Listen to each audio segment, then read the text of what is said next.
പിണറായി സാറിന്റെ ഭരണം തന്നെ മതിയായിരുന്നു എന്ന് ആഗ്രഹിക്കുന്ന എത്ര പേരുണ്ട് ഇവിടെ എന്നാണ് ചോദ്യം. നല്ലൊരു ചോദ്യം. ഈ ഒരു വീഡിയോ ഞാൻ ഇൻസ്റ്റാഗ്രാമിൽ കണ്ടതാണ്. അത് 2877 പേര് അഭിപ്രായങ്ങൾ രേഖപ്പെടുത്തിയിട്ടുണ്ട്. അപ്പോൾ എന്താണ് ഈ ഒരു നല്ല ചോദ്യത്തിന് അഭിപ്രായങ്ങളൊക്കെ രേഖപ്പെടുത്തിയത് എന്ന് നമുക്ക് നോക്കിയാലോ. എന്തായാലും പിണറായി സാറിന്റെ ആ 10 വർഷത്തെ ഭരണം ആഗ്രഹിക്കുന്ന എത്ര പേരുണ്ട് ഇതിലെന്ന് നമുക്ക് നോക്കാം. അങ്ങനെ നമ്മൾ കമന്റ് ബോക്സ് ഓപ്പൺ ചെയ്തിട്ടുണ്ട്. കമന്റ് ബോക്സിൽ ഒരുപാട് രസകരമായിട്ടുള്ള കമന്റും രാഷ്ട്രീയപരമായിട്ടുള്ള കമന്റും ഒക്കെ ഒരുപാട് നിറഞ്ഞൊരു കമന്റ് ബോക്സ് ആണിത്.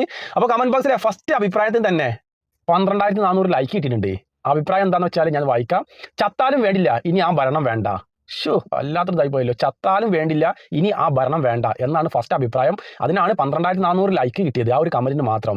അടുത്ത കമന്റ് ഇങ്ങനെയാണ്: എന്തിന് കേരളം മുടിപ്പിക്കാനാണോന്ന്. അത് എന്തിന് ഇനിയും കേരളം മുടിപ്പിക്കാനാണോ എന്നാണ്. അതിന് 6,279 ലൈക്ക് കിട്ടിയിട്ടുണ്ട്. അടുത്തത് എൻ്റെ പൊന്നോ വേണ്ടെന്നാണ്. അടുത്തത് വിശക്കുന്നുണ്ട് എന്ന് വെച്ച് ആരെങ്കിലും വിഷം വാങ്ങി കഴിക്കുമോ എന്ന്. അതിന് 1,874 ലൈക്ക് ഇട്ടിട്ടുണ്ട്. പിന്നെ ഒരു വേറെ കമന്റ് ഇങ്ങനെയാണ്: തിരിച്ചു വരും. അതായത് പിണറായി സാറിന്റെ ഭരണം, സഖാവ് പിണറായി സാറിന്റെ ഭരണം തിരിച്ചു വരും എന്നാണ് ഒരാൾ അഭിപ്രായപ്പെട്ടത്. അടുത്തത് പെരുമ്പാവൂർ ബംഗാളികൾ മാത്രം. ആ ഒരു ഭരണം ആഗ്രഹിക്കുന്നവർ പെരുമ്പാവൂരിലെ ബംഗാളികൾ മാത്രം ആണെന്നാണ്.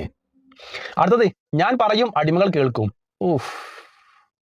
അയ്യോ ഓർമ്മിപ്പിക്കല്ലേ. സത്യം പറയാലോ, ഞാൻ ഈ കമന്റ് ഒരുപാട് ഇങ്ങനെ സ്ക്രോൾ ചെയ്ത് നോക്കി. ഇതിൽ ഈ 2,877 അഭിപ്രായങ്ങളിൽ ഒരു 2,800 അഭിപ്രായം പിണറായി വിജയന് എതിരായിട്ടുള്ള അഭിപ്രായങ്ങളാണ് രേഖപ്പെടുത്തിയിട്ടുള്ളത്. അതൊക്കെ വേറെ ലെവൽ രീതിയിലൊക്കെയാണ് അഭിപ്രായങ്ങളൊക്കെ. എന്തിന് കേരളം കട്ട് മുടിപ്പിച്ചത് മതിയായില്ലേ നിനക്കൊന്നും. ഇനി നിങ്ങൾ ചെയ്യേണ്ടത് പിണറായി സാറിന്റെ ഭരണം നിങ്ങൾ ആഗ്രഹിക്കുന്നുണ്ടെങ്കിൽ അഭിപ്രായം കമന്റ് ബോക്സിൽ രേഖപ്പെടുത്തൂ. അറിയാൻ ചെറിയൊരു കൗതുകം.